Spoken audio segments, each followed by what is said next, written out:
Jefferson, Iowa is located in west central Iowa and is a community with a rich football history over the last 100 years.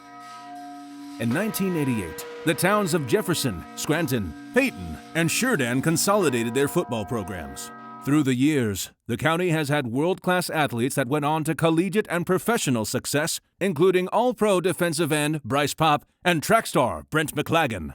The county has not only had awesome individuals, there have also been approximately 7 truly memorable football teams in the last 100 years. In 1985 and 1986, Paton-Churdan won the Class A state championship before the county consolidated schools. Other great teams on the list include the 1928 and 1929 Jefferson football team that only allowed 6 points over 2 years. The Ramblers won the prestigious Coon Valley Conference Championship.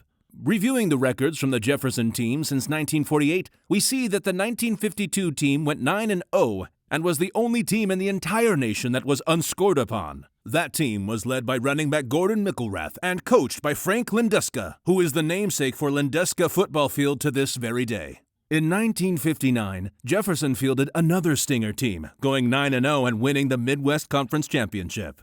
As we look at the records in the last 37 years, the 1991, 99, and 2006 teams experienced state playoff success. The 1999 team is the only squad in school history to be one play from reaching the state championship game. This documentary tells their magical and exciting story from that season 24 years ago. That is it! JSPC 6, Harlan nothing from Merrill Field, the biggest win in JSPC history.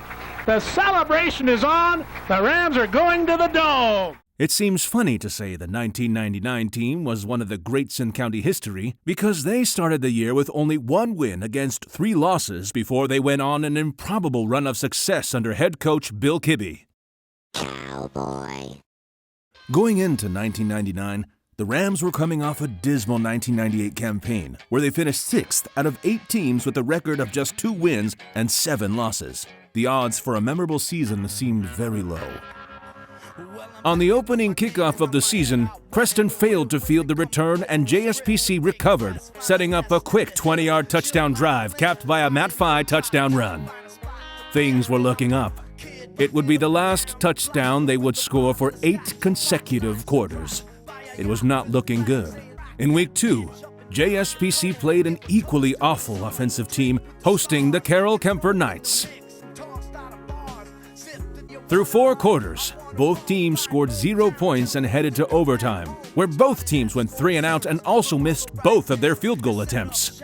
Top of 4 seasons, Kid Rock, and I'm the real McCoy, and I'm headed out west, sucker, because I wanna be a cow. In double overtime, both teams would score a touchdown, but JSPC missed their extra point, sending the Rams to district play winless. Riding at night, 'cause I sleep all day. Cowboy, baby. I can smell a dick from a mile away. Morale was low. Could they recover? Blowing when my train rolls in, it goes like dust in the wind. I once was lost. Points rarely came easy for the Rams, but in week 3, they were able to score 8 touchdowns and rout the lowly Sadle Eagles, setting up a showdown with the Carroll Tigers in week 4.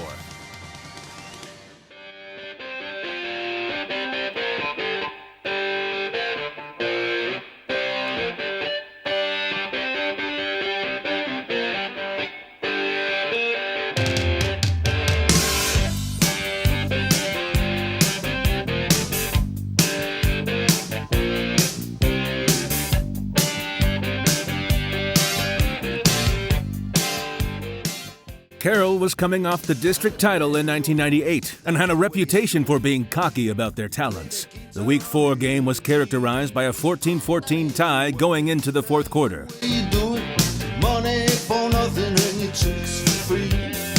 Now that ain't working, that's the way you do it. Let me tell you, damn guys ain't dumb.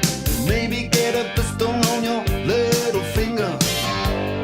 Maybe get a blister on your... JSPC drove the length of the field, but had their field goal blocked. Carroll then drove the length of the field to win the game.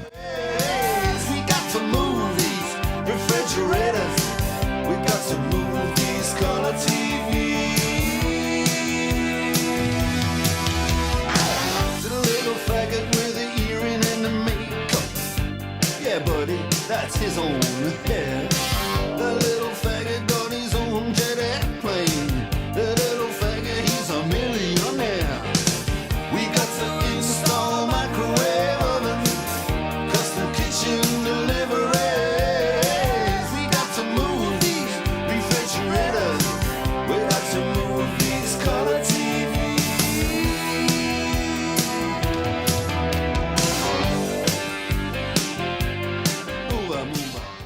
With the loss, JSPC wouldn't be able to lose another game if they wanted to contend for the district title, and thoughts of making the playoffs seemed like a pipe dream. Probably the toughest loss we had was the Kemper game. And not only was it a rock'em sock'em game that was 0-0 at the end of regulation, but it was also the fact that we couldn't kick a field goal or extra point to save our life. And the fact that we went to 2 overtimes and missed an extra point that would have put us in a third was incredibly frustrating. Part of the reason why I think we were a mediocre team to start with and start out 1-3 is we didn't know how to win close games. We didn't know how to win in general. We didn't know how to finish a game.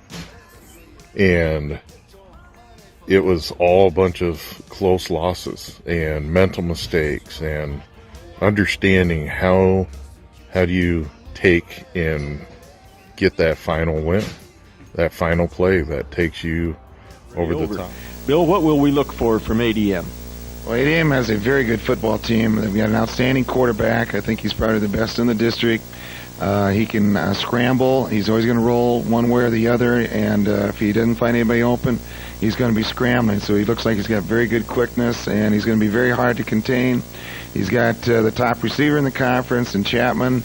So we know we have a work cut out for us because with that passing threat and then a very good running attack with Chapman and Wisner to run inside, our defense is going to really be tested this week more than probably any time this season. Goal. It's a 27-yard try. Left footer. It's a low shot. It is good. 3-0 ADM. Been staying with the shotgun. The draw play to Lautner. Breaks one tackle. 40. Near sideline. 30. Great block. 25. Spins through it. 20. 15 and out of bounds. First down. It is Defy. Right side. Cuts it back up. Positive running room. 5, 15, 10, 5, and down at the 2-yard line. A touchdown saving tackle. Goal. Give to Lautner. Touchdown. Rams are ahead. 6-3 with a PAT. First down. And 10. Wanting to throw to the corner of the end zone. Touchdown. Kept 1 foot in. Play. Kenny Chapman. Right, 1 left. Rolling right. Knutson. He fires and it is caught. Is it a touchdown? Yes. Yes. Minute kick for left footer. Michael gets it down and through, and it's 16-7. That's correct, Rick, but at the other hand, you've got that Jetman who is a good player, a good running back. These linebackers have to stay home. They have to respect that running back because if they don't, he's gone. He's a quality runner. That's the beauty of this offense that ADM is running right now. It's a college offense with great balance. In the middle of the third quarter, John Minahan intercepted a pass, and then a few plays later, Matt Fye made a miraculous catch on 4th and 15. The Ram season's fortunes seemed to change after those plays. Check it out. Throws, it's picked off! Minahan picks it up and dives down at the 39. Oh, great anticipation, Joe. Net 10-yard pickup. It's worth the chance. Fye's a wing right with split backs. Briggs on 4th and 15 being rushed again. He does get it away. He's got Fye. It is caught! It's caught at the 2-yard line! Oh, my! Marker was there defensively. Briggs put a beautiful spiral up, and Matt Fye gets his first catch of the year, Joe, on 4th and 15 to the 2. He was able to grab it in. Just an outstanding individual play. Power eye, Lautner, touchdown! 16-13 with a PAT upcoming. Feeding that defensive line. Keith Oaks, extra linebacker in there. Fumble! Rams have it! Rams have it! They tried the reverse and a fumble. Todd Walker and it's Luke Ball. Briggs gives it off left side. Erickson, big hole at the 5, at the 1, touchdown! The Rams are ahead with 3:55 to go in the third. That was a huge hole off the left side. Give is to Wisner. He bounces off one man and is in. Touchdown. They were tied. Now space for running by the fullback. Now for the lead. High snap. Ronnie gets it up, and it is good. And ADM leads it 23-22. From the ADM 5. Fly out of there. Power I set now. Briggs to Lautner, bounces it outside, cuts it back in, and he's got yardage down to the 1, I think, maybe the 2. Power I from the 1. Give up the middle. Lautner spins, dives, reaches. Touchdown. Touchdown! Matt Lautner does it again. His third 1-yard run tonight. The Rams are back up. It's 28-23. Folks, when you see that run on the film on Wednesday night, think of the word effort and desire, because that's all it was. He was hit. I thought he was going to be stopped for a 1-yard loss. Good clean hit on him, but effort and desire by Matt Lautner gave the Rams that touchdown. What a play. One of the great 1-yard runs you'll ever see. Rams line up to kick, up by 5. Lautner's the snapper. Good snap to the older Briggs, and Davendak, the kicker, puts it for it. 4th and 2. Chapman has a first down. Chapman is going to have one man to beat. Caius got clipped. Here's a throw down the middle, incomplete at the 15. They're just using up so much time. There's an option, and a nice defensive job by the Rams. They hold the quarterback to a short game, and it's in to throw. Back across the middle. Rams have the coverage, incomplete. Quick pitch left side. It's fumble. It's a fumble. It's loose. ADM fell on it. It was loose for some time. They've got one play left. ADM. The quarterback Knudsen got back on it. And timeout, and it's the last ADM time. Got to look at is number 37, Kenny Chapman on the far near side. Chapman far side. Knudsen, he's going to throw it deep. He's looking for Chapman. It's incomplete. It's incomplete. It's incomplete. And it looks like all those close losses are going to turn into a victory for JSPC. 58 seconds to go. They threw down the goal line to Chapman, and the Rams are going to be undefeated against ADM at home. They're going to be 4-0 and win a close ball game. And one more time, Briggs has to take a knee. He does, and that's it. I feel so good for these kids. A close win instead of a close loss. And boy, does that ever feel good. We're just broadcasters, Joe, and we're almost giddy. I tell you what, because after seeing that heart rate, look at that staff, look at the kids. Unbelievable. And I tell you what, it's just, you feel so good for them. Last week, that loss to Carroll, and they left so much on the field, and I was really nervous tonight, Doug. I thought they would have been fragile coming out tonight, but just so great mental toughness and to win a close game and to do it once again with the opponent driving for the winning touchdown, but making the stand and making the plays, and they made plays in that last drive against ADM, and my hat's off to the Rams. Tell you what, my hat's off to this staff to get this team ready this week. It was tough. The turning point in the season was definitely the homecoming game against ADM. The reason being is we had just lost to Carroll. They're our rivals. We had a chance to win the game, and once again, we didn't know how to finish. In that ADM game, it was back and forth. We were down, and we went for a play. It was an 86 fake pass rollout by Briggs, and he threw it up. And Phi grew 6 inches, picked it out of the air, falling backwards. And from that point on, that was the play. That was what we'd been searching for through our sophomore, junior, now our senior years. And now the 99 JSPC team knew how to finally close the deal. And we went on one hell of a run. And I point clear back to that play 20 plus years later as the turning point in the season.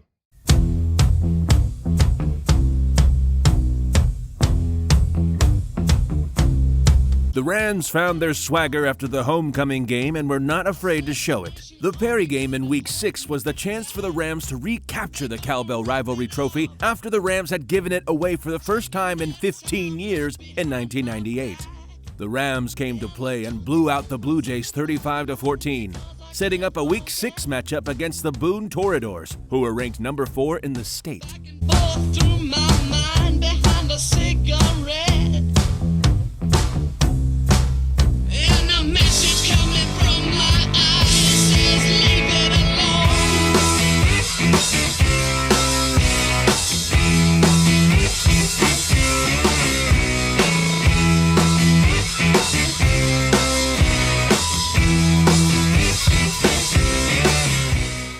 Boone was the betting favorite in Week 7. The Toreadors scored first, and that would be their only score of the game, as the Rams held Boone 35 points below their season average. In the middle of the second quarter, Matt Lautner had a strip sack on the Boone quarterback, and 3 plays later, the Rams went in on a Scott Eckerson touchdown run.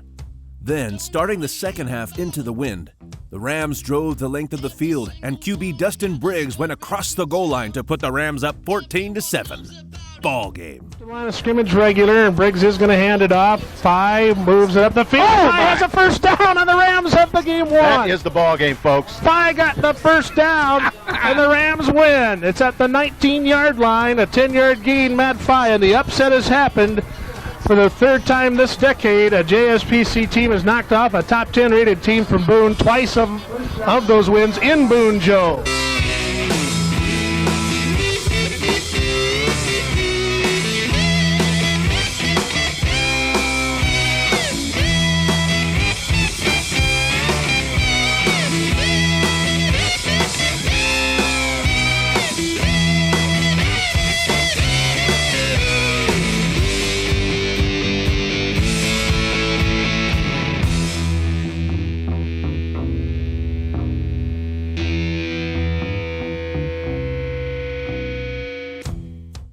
In Week 8, a 22-7 victory over Ballard set up the Rams for a win, and you're in. Lose, and you're out. Season finale against the 2-win Waukee Warriors.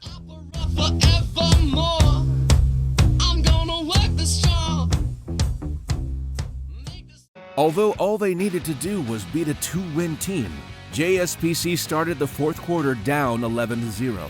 Aided by a questionable failed fourth down attempt by Waukee, the Rams secured 2 fourth-quarter touchdowns and secured the district championship against all odds.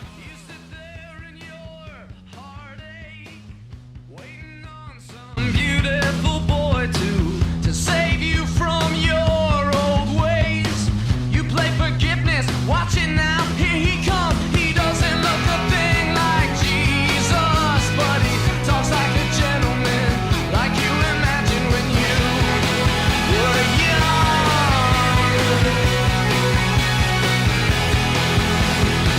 Can we climb this mountain? I don't know.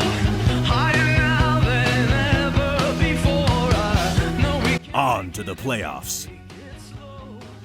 And JSPC has come from behind, 11-0 down, winning 14-11 at Waukee, going 6-1, winning the district title in 3A District 7.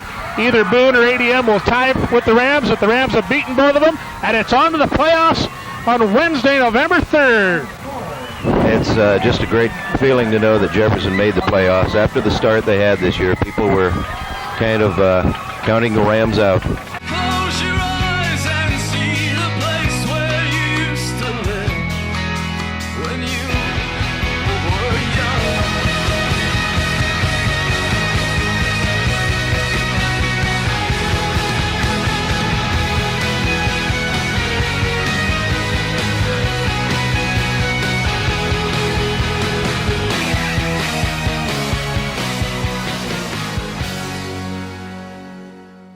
It was exciting for the Rams to make the playoffs, but they drew a ball buster in the opening round at home against number 3 ranked Denison Monarchs.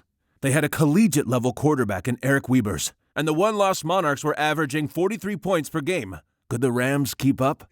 In the playoffs after a 5-year absence. Doug, this is just great. First time ever district championship for the Rams. And Joe Gitch, no question that on paper, as we so many times say, when we look at ball games, Denison Schleswig is certainly a favorite. Well, yes, on paper, and obviously the losing that first game against Harlan, which is the traditional power, you have to say that Denison is a strong favorite. But the old saying is, you still want to play the game, and everybody puts their pants on each leg at a time, and that's why you strap them up and go. And Rick, I know one thing that we've mentioned throughout the year. This is a very scrappy ball club. They really don't give up. So even if they would happen to get behind, they're certainly not going to quit playing hard. Doug, this team, when they started the year, had, I think, just a very few letter winners back. They've rounded into a very good, seasoned, veteran football team, and it can only carry forward into next year and mean real good things for us. But I have to praise the senior leadership that's really developed on this team as the games went on. Joe Gitch, the Rams are going to see a quarterback in Eric Weavers, who isn't real big, but he's completed 57% of his passes. He's put up great numbers in the air. Well, that's an amazing percentage by any quarterback, high school, college, or even there's a lot of professional quarterbacks that would like to complete 57% of their passes. On top of that, I believe he's thrown close to 120 times. He's only had 3 interceptions. That's an incredible number. As I say, professional quarterbacks don't do that. So this is a well-balanced attack that the Rams will be facing, and they will have to be on top of their game. And the good thing about coming in as an underdog, the Rams play good defense. I'd be a little more nervous if the Rams had to go out and try to outscore an opponent. But this is a team that plays good defense, and good defense keeps you in games. And if the Rams can hang around, and get this thing into late the third and the fourth quarter, you might see then that's where the upsets happen, and that's how upsets do occur. That's the first Ram home playoff game since the 1991 team came out in the all-black uniforms and upset Webster City 14-8. This is a team, as Rick had mentioned, that started off on paper. If this team, what you thought had gone 500 at the start of the season, I think everybody would have been happy. This team, the Monarchs are third ranked. They're 8-1 overall. They were runners-up in District 8. The Rams 6-3 overall, 6-1, and champions of District 7. We're excited to bring you the special postseason playoff edition of the Ram Wrap-Up Show. Look, if you had one shot, one opportunity to seize everything you ever wanted, one moment that you captured, just let it slip.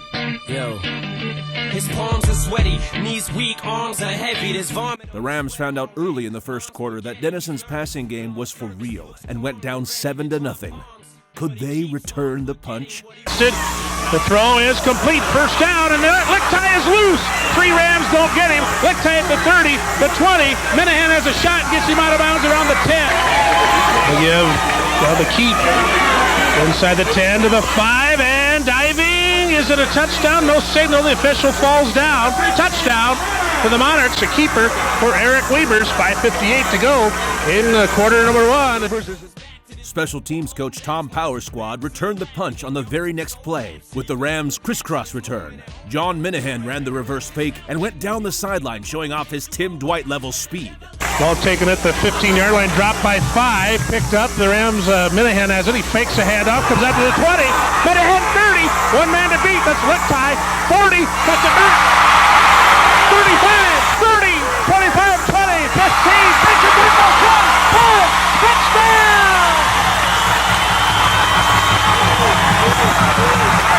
A 90-yard kickoff return, Jonathan Minahan. Split backs. First down pass by Weavers. He's hit. Loose. And who has the football? The rest of the first half was a back-and-forth battle, with JSPC picking off Weavers twice, including a Michael Walker defensive lineman interception. The left side, the far side of the field. Weavers a screen over the middle. It's not. It's intercepted by Walker. 30. Michael Walker. 20. The Rams have the football. Michael Walker intercepts the screen. David Katzer on the tackle. The Rams tied 7-7. Have the ball first and 10 at the 19-yard line of once beaten third-rated Denison Schleswig. Weavers ended up throwing 4 interceptions during the game, more than his entire season total of 3. Gets it away. It might be picked. It is.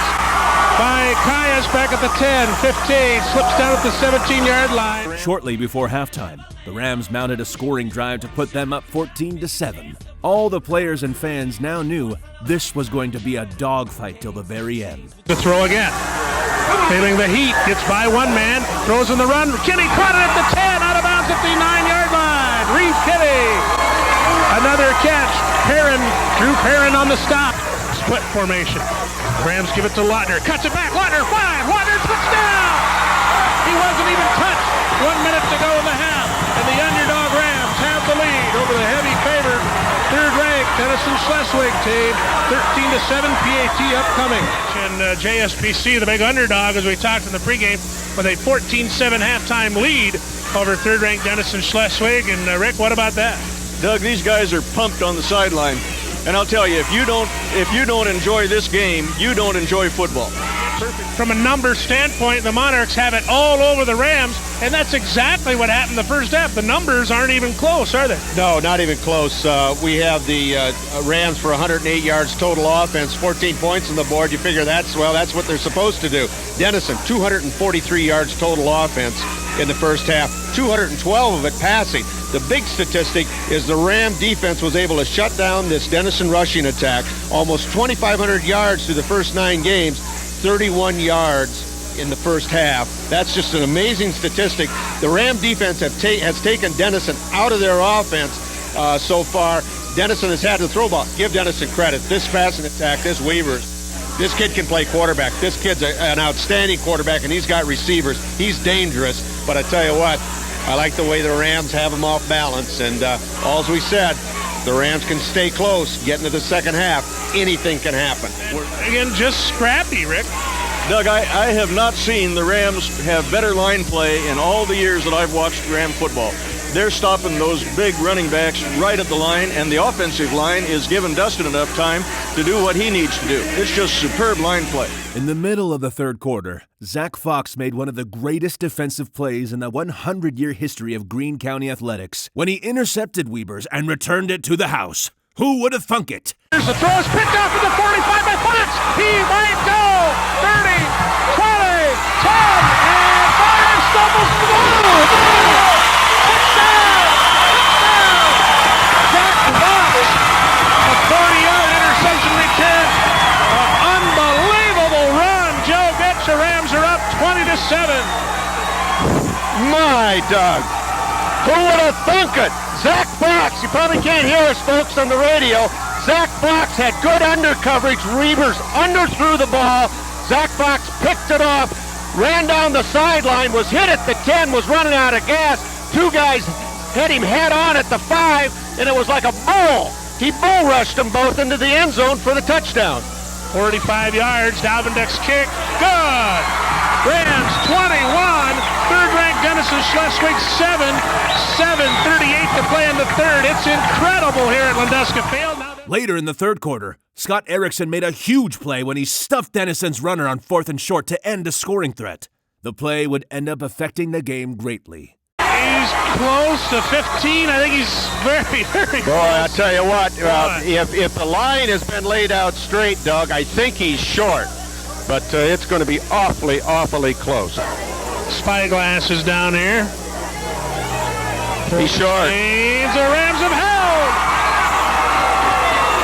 The Rams have held on. Denison finally got their second touchdown early in the fourth quarter when Weavers ran it in, making the score 21-14. JSPC came back with a big play of their own, but a 56-yard touchdown pass was called back on a controversial phantom clipping penalty. Does throw a bit ahead, catches it first down at the 40.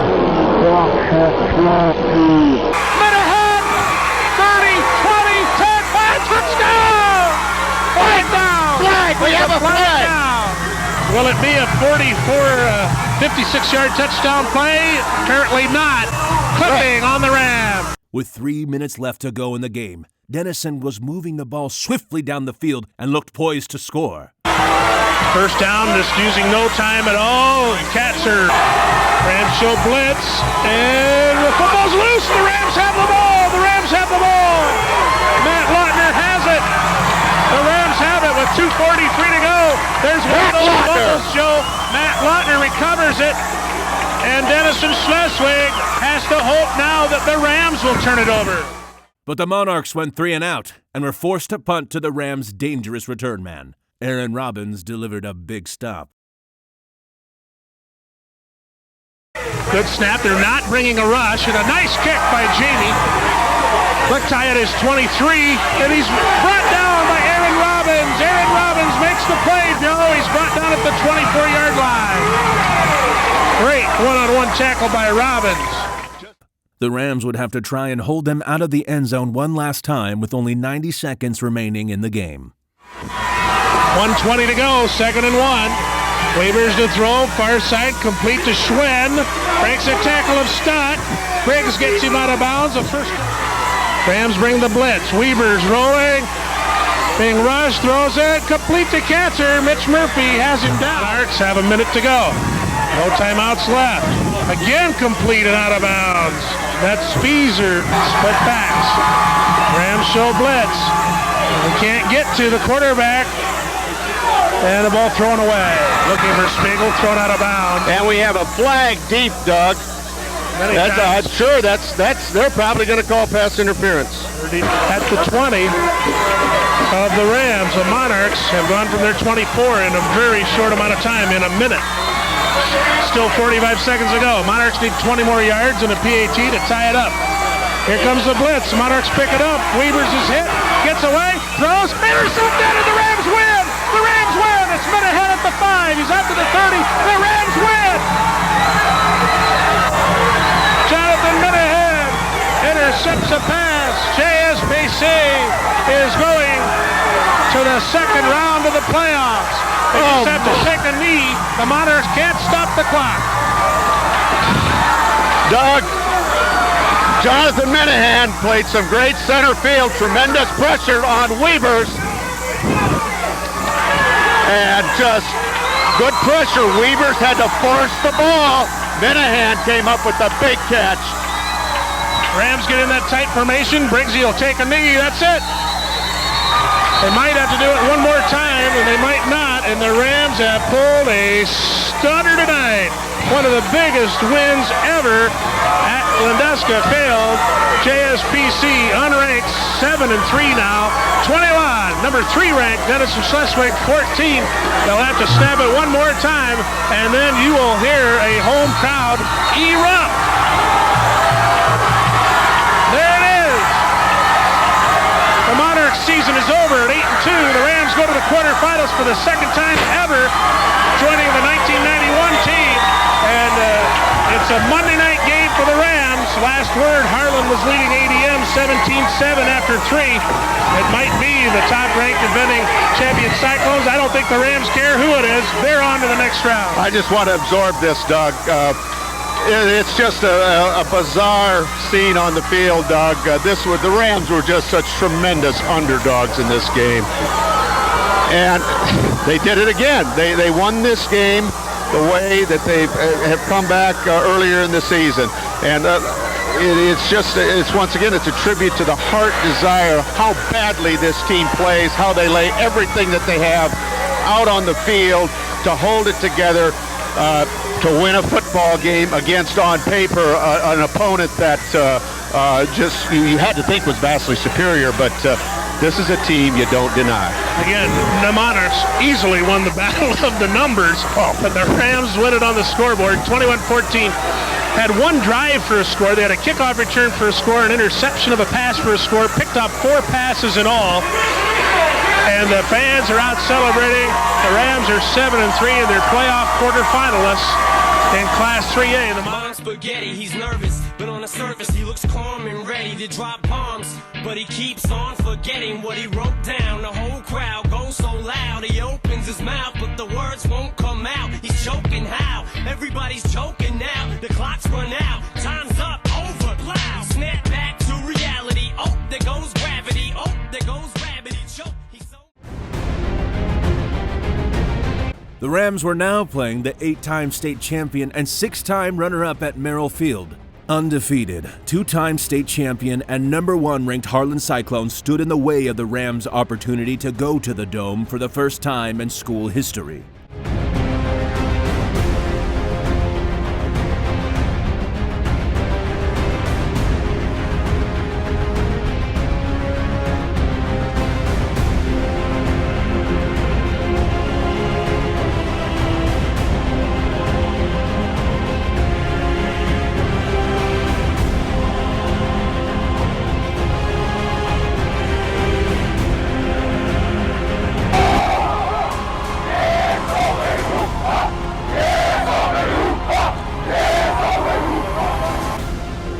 the size of the dog in the fight. It's the size of the fight and the dog, and I think about that a lot.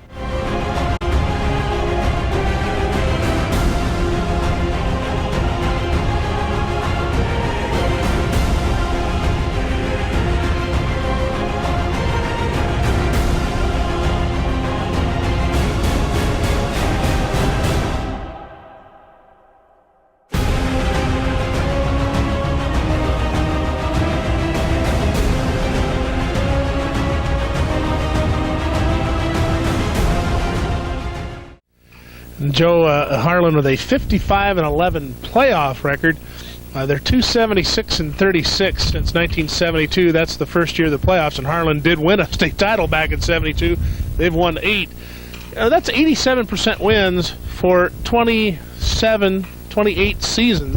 You don't even make that up, do you? Well, the interesting thing is, how do they do it? And it has to be starting in the lower grades where they build tradition, and then they just go forward from that, because obviously over time they've not had the world's greatest athletes, although they've obviously had some good ones, but it's not, and they haven't been blessed with Division I or Division II prospects. It just tells you that there's a program in place down there that knows how to develop young players, get them involved in the program, get them playing as a team, and then they just bring them up through the ranks. The finest overall football program in the state of Iowa. I mean, you can talk about Emmetsburg and close in the same breath, but I think I got to take Harlan right now. Well, they have 8 state titles. Nobody else has more than 5. Well, a very exciting time. We hope we have a very exciting game film to show you, and let's take a look at the JSPC Harlan State Playoff quarterfinal round. The first quarter was a defensive struggle. The first big momentum shift came in the second quarter when Zach Fox and Luke Ball made big defensive performances on consecutive plays when Harlan was at the JSPC 10-yard line to force a punt.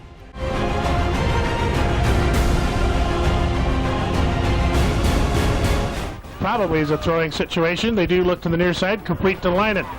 He breaks a tackle, runs the football. Who's got it? I think the Rams do. Do they stay in bounds? Yes. Yes. The Rams have it. Scott Erickson made the fumble recovery, and then the Rams drove 37 yards on 8 plays.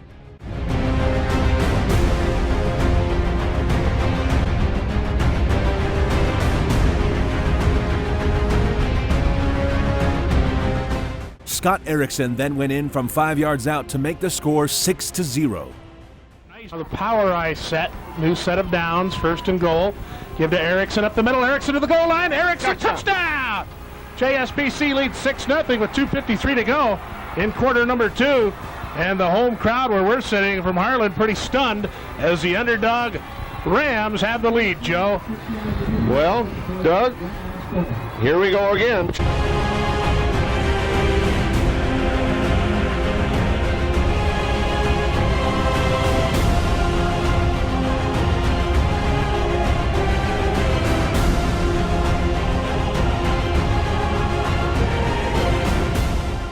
The next huge momentum shift came when Harlan dropped a 15-yard potential touchdown pass late in the second quarter, preserving the Rams' lead.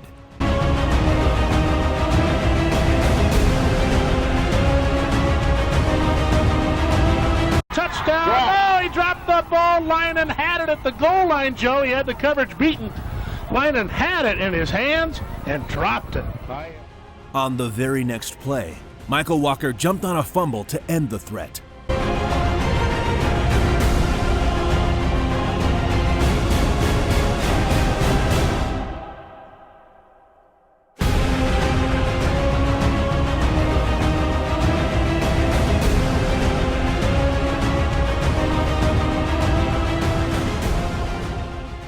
Well, this game is once again shaping up somewhat similar to last week, although it's much more of a defensive struggle. This Ram defense has held up once again. They had the big turnover, the big sack, when you thought Harlan was going to go in for the score.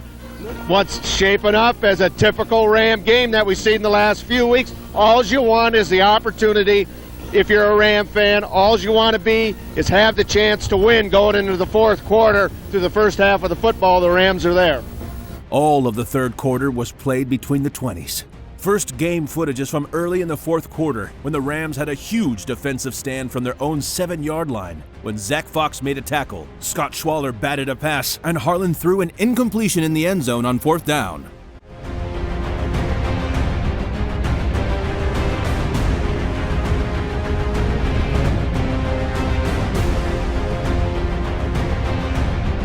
On the very next play, Matt Lautner took a dive handoff and broke through the Harlan defense for 28 yards to get the Rams off the goal line.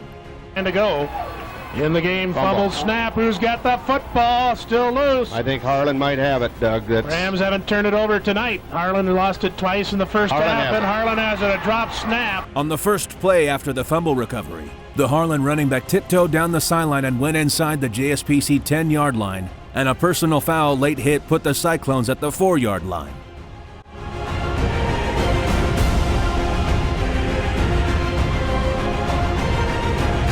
On the next play, Harlan fumbled, and Scott Erickson pounced on the ball to help the Rams dodge another bullet from the Harlan artillery.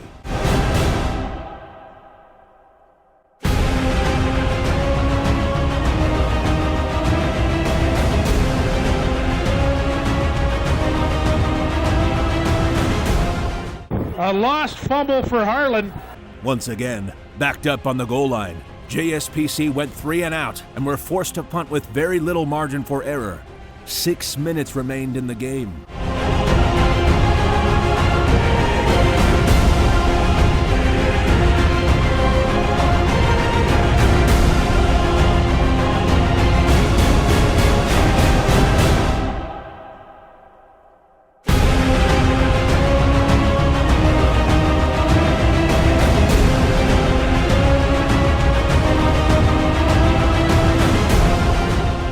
Points. Now pitch to the far side to Martin. Hit in the backfield. Got by the first man. The second man crouches him. Loop ball and then just cleaned up by Matt Lautner. 5.5 minutes to go in the game. Shotgun. Gallagher looking, being rushed. He said he's down. A loss of 5 more. And 2. High set. Reverse. On the reverse line into Martin. Rams have it. Ball is it's going to be thrown, but incomplete. Hooch punt it, Brett Gallagher. Very little rush. The short kick flag is down in the secondary. Ball hits at the 10. The Rams might have too many guys in the field. It is illegal participation on parts of JSPC. 4.5 minutes to go in the game. It's been 6-0 since 2:53 of the second when Scott Erickson ran 6 yards for a score. 4th and 9. And now Harlan will go for it. Tight end left. Gallagher rolling. And he gets the ball batted away and complete. The Rams have held.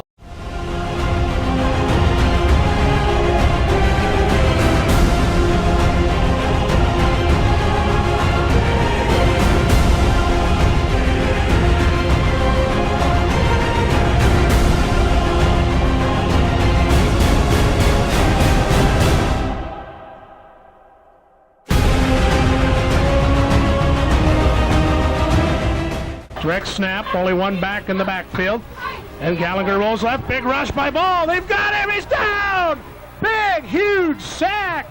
Oh my, it's back to the 12-yard loss, 34 yards.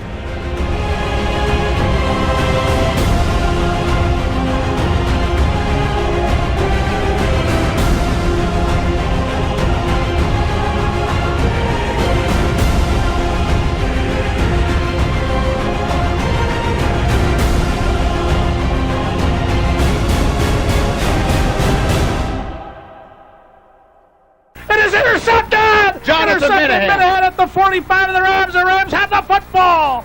1:57 to go. 4th Harlan turnover of the night. The Rams have the ball. Harlan with only, I think, 1 timeout left. The Rams are very close to the biggest win in JSPC history. Here we go, Doug. So they're going to force the last time out. And just to give up the middle.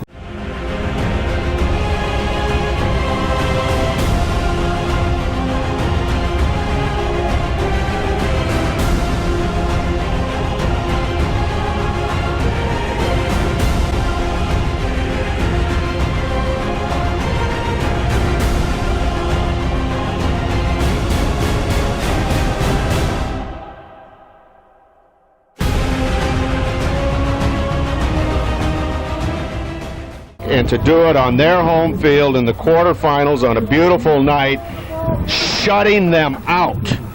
A 30-yard run, 110 for Lautner on the night. Wow. I tell you what, of all of the things you would have thought, pulling the upset, I never thought the upset could have been with a shutout. And the JSPC football team has done it again. They've won for the 7th time in a row, or 8-3, and go to the UNI-dome. In Cedar Falls, here's defensive coordinator John Turpin. Congratulations, John. John, what do you say? Oh, my. Wow, what a game. What a game is right. And from Merrill Field, the biggest win in JSPC history. The celebration is on. The Rams are going to the Dome.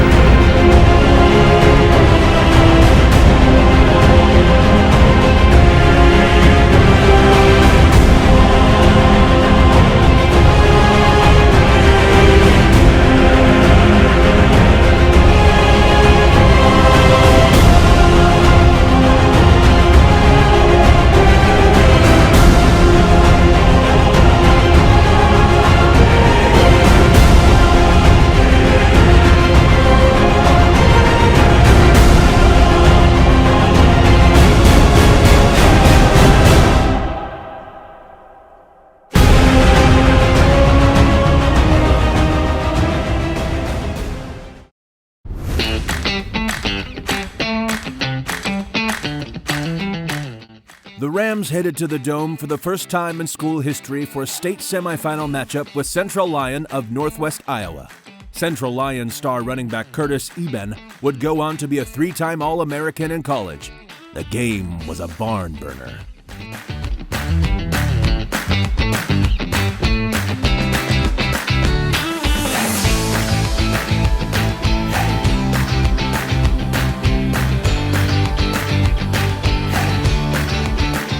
In the semifinals of the Class 3A playoffs. Bill, probably every underdog team in the state is going to be rooting for you guys. Well, Central Lyon George Little Rock is one of the smallest 3A schools, Rick, but with one of the greatest traditions. When they were a 2A, and now the last several years that they've been 3A, they've been very, very good. They've taken over the top spot in Northwest Iowa. You know, it used to be Spencer, and now it's Central Lyon George Little Rock. Semifinals last year, state runners up in 3A in '96. They've got a couple state titles when they were a 2A school under their belt. And these guys are good, and they're there every year. They're very quick. Offensively, they have a fullback by the name of Eben, who is just outstanding, one of the best players probably in the state of Iowa. He's just a tremendous football player. He's their linebacker, and he would be the same as what our Matt Lautner is. Bill, no wind and an artificial surface. Any special adjustments for that in the way of shoes and so forth? Well, they'll just be wearing tennis shoes, and the other adjustments as far as the artificial surface and the dome part and receiving punts and kickoffs, we really don't know until we get there, you know, and see how it's going to affect us. So we've never been there. Central Lyon has, so I think, you know, they probably have that advantage, but we'll just have to wait to get there, and you have a half hour to get adjusted to it. So it's not much time, but we hope it'll be enough. We are taping this program. It's now 9:15. I'm looking at the clock. We're in the Ram restaurant at Jefferson-Scranton Community High School. We're at the south wall, and we can look out the windows, and there's a kind of a mini send-off pep rally scheduled for 9:45, about 15 minutes before the bus leaves. And there are already cars pulling up out there, people getting ready to send the Rams off. There are cars decorated up, and it'll be a proud contingent heading for Cedar Falls today. The Rams opened the game 3-and-out. Once the Lions got the ball, it took the Rams 3 plays to see how good Curtis Eben was when he went 44 yards to the house for their only touchdown of the game.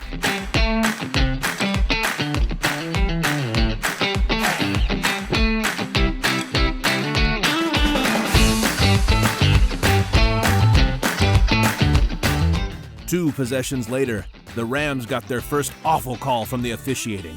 When Central Lyon fumbled and defensive lineman Michael Walker fell on the loose ball, the officials ruled the play had been blown dead. The call proved to be a big part of the game.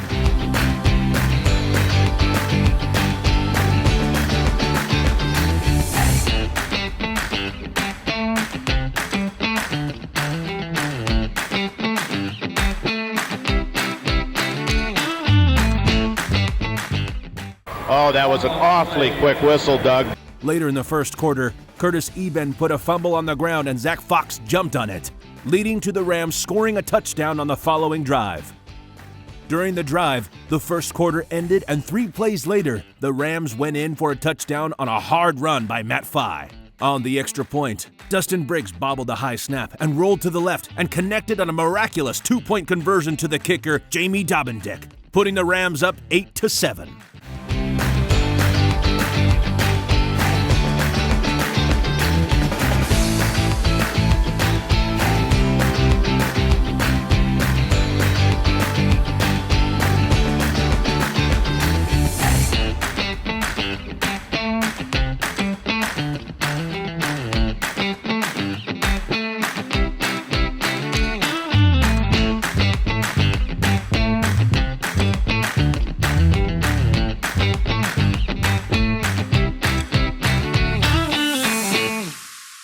Unbelievable! He shoveled it underhand at the 6, and the Rams lead 8-7. That's an unbelievable play by Briggs.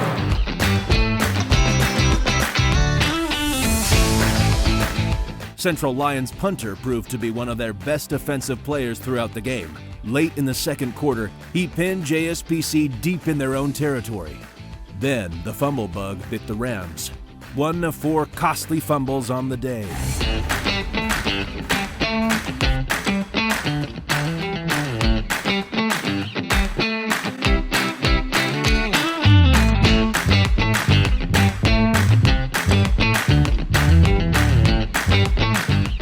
The Rams' defense stuffed them, but Central Lyon converted a short field goal to go back 10-8 at halftime. 22-yard try from the left hash. Good snap. The kick is up and good. Central Lyon George Little Rock has the lead. 1:59 to go in the first half. 10-8 is the score. Right, the Rams have 89 yards total offense, 54 rushing, 35 passing, so they have some balance. Central Lyon 100 yards rushing. They have not even attempted a pass. The Rams have 7 first downs, 3 rushing, 3 passing, 1 by penalty. Central Lyon 5 first downs. The Rams have been penalized 4 times, and as Rick mentioned, the two lost fumbles are huge right now in this ball game. On the other hand, the Rams' drive was a short one because of a Central Lyon George Little Rock fumble. The only scoring threat of the third quarter came when Central Lyon recovered a Matt Lautner fumble at midfield. The Lions drove to the 10-yard line but missed a field goal after some good defensive plays by the Rams.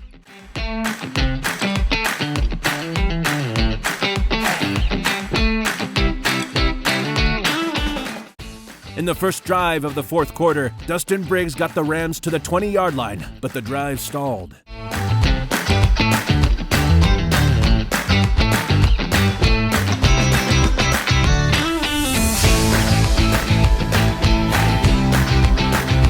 Central Lyon had to use their punter to gain field position again, and he launched a 63-yard punt, pinning the Rams at the 5-yard line. It was Dustin Briggs and Courtney Berry's time to shine.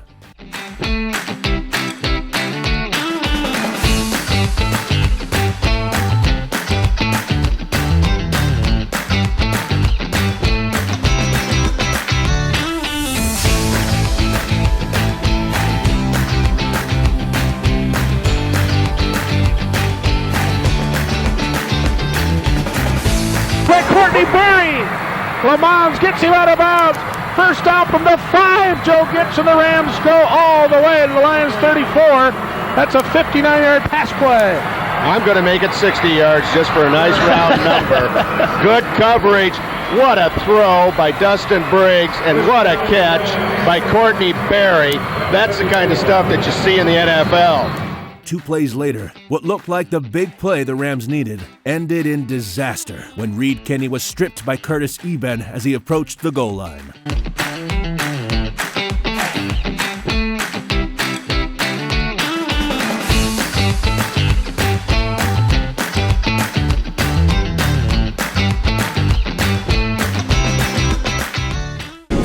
A football as he called down. No, they call it the fumble. It's a fumble. It's a fumble, and Central Lyon has the ball at their 10-yard line. A 21-yard pass play to Reed Kenny. but the officials ruled a fumble. They said the ground did not cause it. 5th fumble of the game, forced one loss, Doug. 3:15 to go. They need a first down or 2. Here's Overman, maybe 1. Peek on the line. Option right, and the quarterback is hit, and he'll go down. Zach Fox, 3 in a row. They'll keep it on the ground to Eben, and he's forward and will be short, but he kept those legs driving to the 16. Hope this works out better than the last one. Wobbly snap, but no pressure. Briggsy has to go back. The stubborn Rams refused to give up, and once again, Dustin Briggs gave the team another scoring opportunity on the punt return. He was sprung by Todd Walker's selfless block on the edge.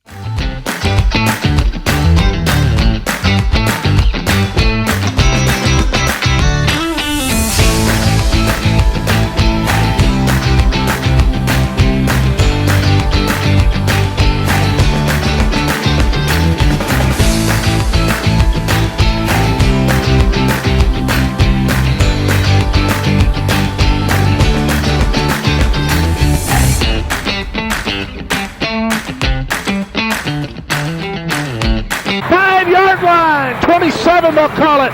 The Rams are in business with 1:34 to go. We got a Ram down, Doug, Todd Walker, but Todd Walker made that return with a huge block on number 53, Robinson.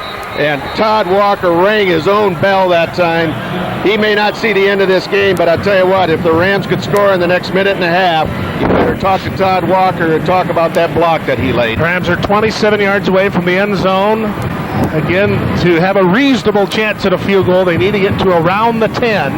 2 timeouts remaining for both teams. And again, you're right, Joe. Todd Walker saved the day on that return. Close, hard-breaking defeat. Briggs option. Right side to 5. Dances around and gets about 3 on the far side. Out, Doug. Give us the call. Illegal block. Chalk block below the waist. And 22. I set. Slot and split right. On the ground. 5 to the 31. 14 for the first down. Briggs to throw. He's got time. He bullets it complete. Short of the first down, but it's inside the 20 to Reed Kinney. And the clock moves with 42-41. 13-yard gain. 3rd down and 1. Rams are still in the huddle. 35-34. They need a yard for the first down. Keep it on the ground. First down to the 15 for Lautner. They're getting awfully close to field goal range.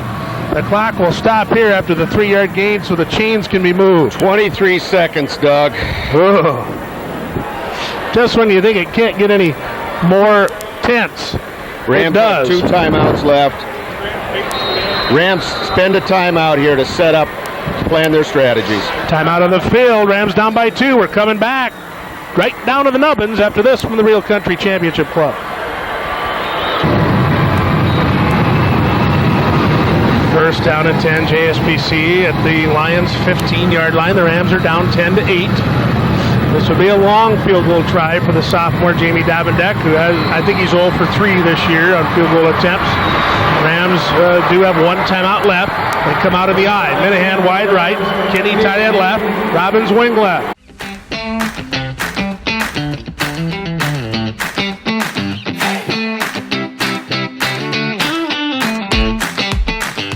Throws it. Kinney at the 5. Kinney at the 4. At a 1st and goal. And I think you take your shot now, don't you, Joe? Use your last timeout. At the 4, 1st and goal. That's what the Rams are doing. They're going to set up the field goal. Now the ball's going to be marked at the 4-yard line. Out on the field. We're going to keep it right here so we don't take any chances of missing this. Here's what it boils down to. If the field goal's good, then JSPC in all likelihood is in the state title game. If it's no good, we know for sure that they are not. Wow. Sophomore kicker, Joe, that hasn't made one all year long. Tyler Caius is your snapper. Dustin Briggs is your holder. Well, we've got 15 seconds to go in the state semifinals. Wow. Unbelievable. Oh, boy. Well, the Rams out of timeouts, I would think. It'd have been nice if they could have gotten that ball closer to the center of the field, but here goes the ball game. Coach Kibbe out there talking to the troops.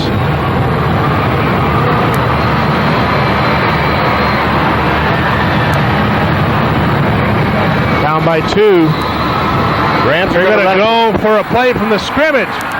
No timeouts left. They're going to go for it. 4 receivers right. Shotgun for Briggs.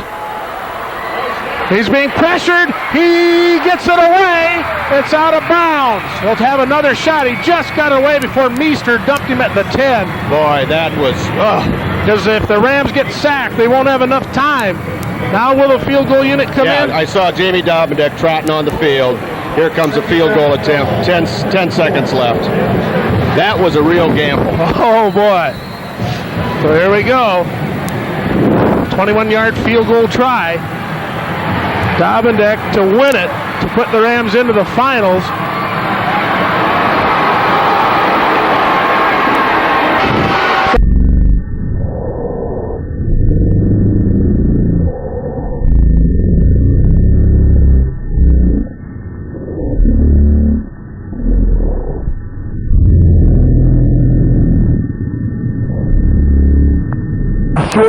George Little Rock wins the game. The Ram season is over. The Ram season ends, and what a great year it was. The kick is blocked. The Rams don't make a field goal all season. A good try, and that's it. There's 1 second left on the clock, but it won't matter. Came right up the middle. It was a hard block, Joe. And now the officials say roll the clock. The game is over, and the Rams end the season 8-4. The Lions are in the title game at 11-1. They blocked the field goal officially as time expires, and that's it.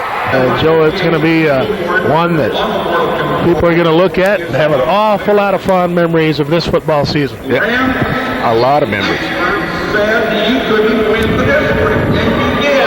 Mo Kelly is from Boone, and of course Boone was the preseason favorite in District 7 of Class 3A, and Mo just says something about the experts said you couldn't win the district, but you did. And they said you couldn't beat Denison, and you did. Yeah, Denison Schleswig. And then, of course, they said you couldn't beat Harlan, and of course the Rams did.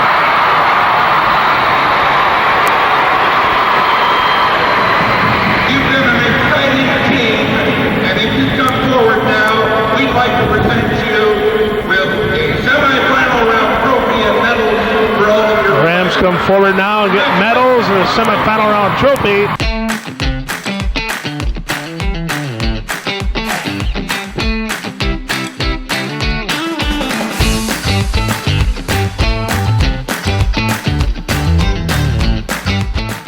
Coach, just a tremendous game, tremendous season, really.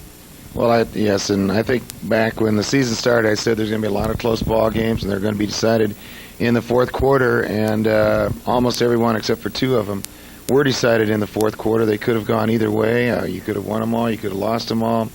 You could have split. They were just. It was an exciting season. Very much a tense-filled season with you're uptight quite a bit, but it was a great year for these guys, and they bounced back from what looked like adversity. The beginning of the year, they bounced back again on Saturday night from deep in our own territory there to come out and almost pull it out. And I can say nothing but great things about them. I think it was a tremendous win, or tremendous play that we had. I just wish that we could have had a win to keep playing this week.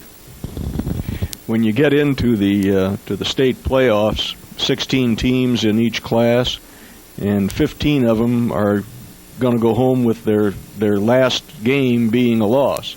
There's only one team that's going to finish the season with a win, and you can't look at it as a defeat for the season. Really, it was really fun being there, and the weather. I can't imagine what it was like as a player, but just as a fan and as an announcer, truly a thrill. A tremendous crowd. We just had a tremendous crowd. They did too, and you could probably put us just like going into a gym that has 100 people in it. It's just deafening there if they're all making noise, and that's the way it was last night. And we're just proud of the way they did, and we know we're losing some great football players, but we've still got some pretty good ones coming back.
were trying to be a aggressive and tough team at all times.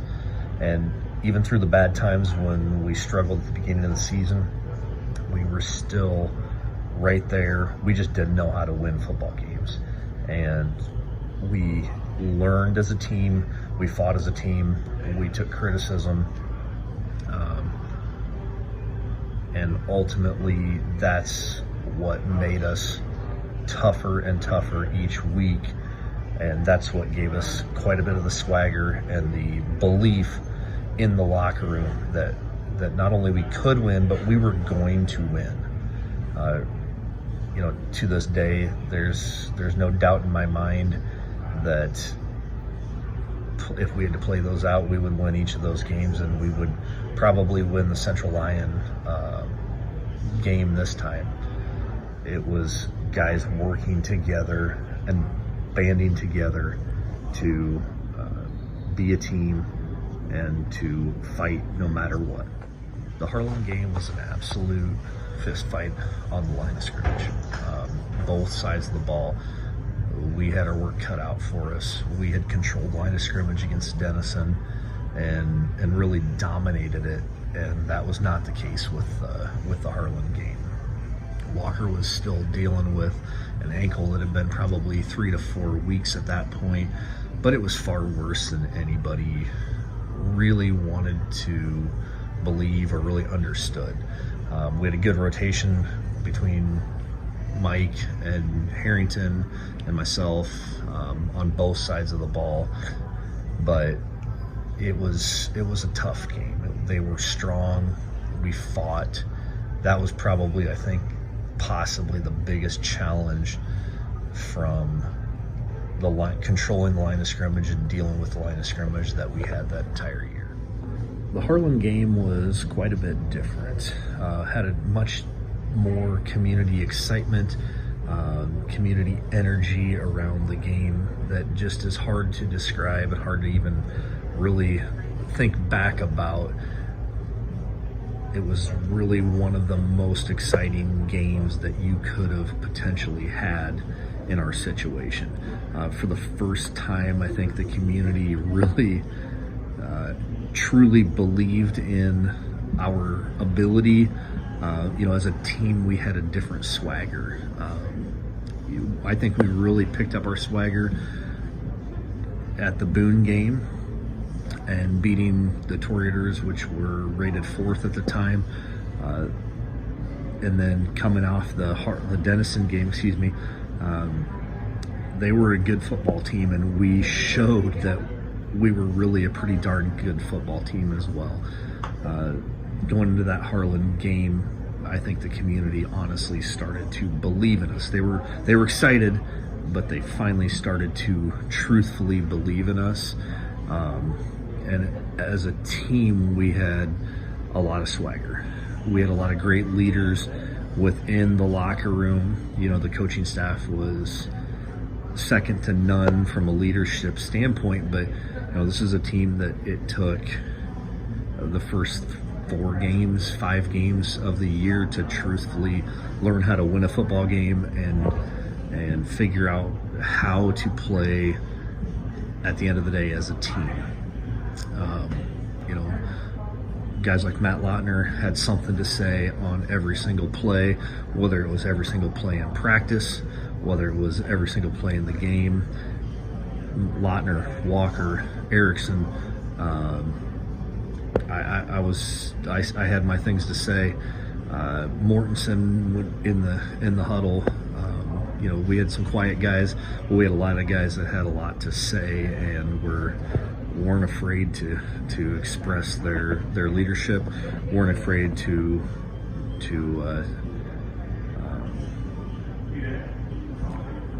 talk a little bit, whether it was in the huddle or in practice or on the game. And that really made it a lot of fun, but that leadership truly made us a better team when it came down to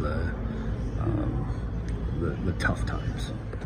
Going into the Denison game, I don't know how many people truthfully believed that we could compete and win the ball game. We heard a lot about how great Denison was, how statistically they were so much better of a team than what we were. But, in the locker room, I don't think there was a doubt on any one of our minds that we were going to win that game. Outside of the locker room and the moms of all the players, I don't know how many people actually believed that JSPC was going to win that game. On the game, we really dominated the line of scrimmage. We defensively played very well. We contained that run game. We were told how great that run game was going to be, and we stepped up and we shut them down. And then on the flip side of that, for every big play that it felt like we gave up, we seemed to have an answer, whether it was getting a turnover, an interception, or a big play of our own. Every time that it felt like we got that big dagger, that was the big play, there was some form of an answer that we had relatively quick after that. I don't know about everybody else's parents, but my parents were ecstatic with and shocked when we beat Denison, and then we beat Harlan. Then we were going to the Dome. I think at that point it kind of felt like we were a team of destiny, and hell, even our parents were bought into it. And it was amazing to be in that environment where, even though we were making mistakes, in their eyes, we could do no wrong. And what an awesome feeling to have as a high school kid. We heard after the Denison game that there were some fans coming in asking why they were paying full price for tickets when the game was going to be over by halftime anyway. And to quote Michael Jordan, we took that personally. In some ways it was fitting that we had to go to Harlan to play Harlan. To quote Ric Flair, to be the man, you gotta beat the man. And for us to go somewhere that we had never gone as a county, a school, individually, it only made sense that we had to go through the biggest roadblock to get to the Dome and live out the goal that we set out early as each and every freshman class that walked through those doors. The community pride in the team was very high after the Harlan game. Everybody was still in shock. I think even the players to some degree. And the fact that although we always said this year's the year we go to the Dome, it was actually the year that we went to the Dome. And we had police and escorts out of town for many of us. That was not exactly the police escorts that we thought we'd get out of town. But either way, the streets were lined and we were on our way to the Dome. Even though we'd just beat Denison, we weren't cocky going into the Harlan game at all. It was very workmanlike. It was almost like we expected for a battle. And as the line walked onto the field after the special teams, we didn't run onto the field all hyped up by any stretch. We walked on the field like we were on a mission, like we were going to work and we were going to battle. And that's what the game turned out to be, a slugfest. One swing after another.